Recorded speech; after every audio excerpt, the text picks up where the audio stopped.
صراحة أخيب حاجة في الكرة وأكره حاجة كنكرهها في الكرة هو يتم الاتفاق عليك، رغم أن المنتخب التونسي قدم مقابلة أسطورية، مقابلة واعرة كانوا فيها أهداف، كانت فيها فرصة ضد المنتخب القطري، ولكن خبت المنتخب الفلسطيني والمنتخب السوري تم بالتعادل. يعني المقابلة سالت قبل ما تبدا، تفرجنا في كرة، تفرجنا في كل شيء في المنتخب التونسي.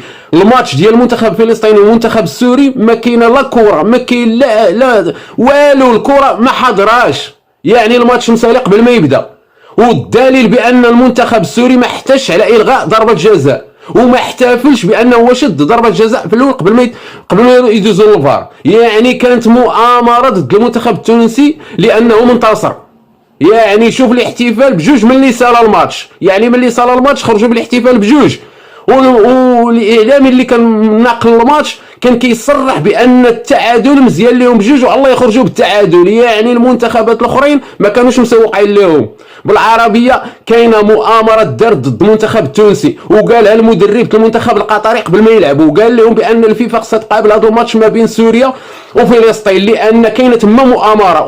وفي الماتش حنا اليوم شفنا المؤامره فعلا، المؤامره كاينه ضد المنتخب التونسي لانه منتصر وقدم واحد الاداء رائع وقدم واحد الكره واعره. ولكن اللي خبت بعض المنتخبات ماشي هذه هي الكره، ما كنعرفوش حنا كره بحال هكا.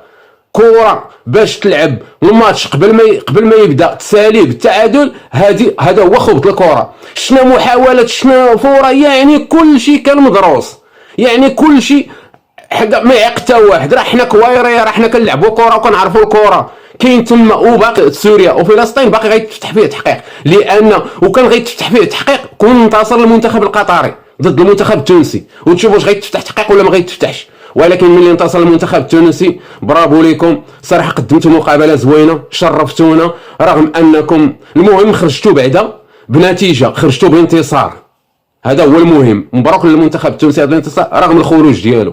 ولكن الخبط الكره راه شفناه اليوم من طرف المنتخب الفلسطيني والمنتخب السوري.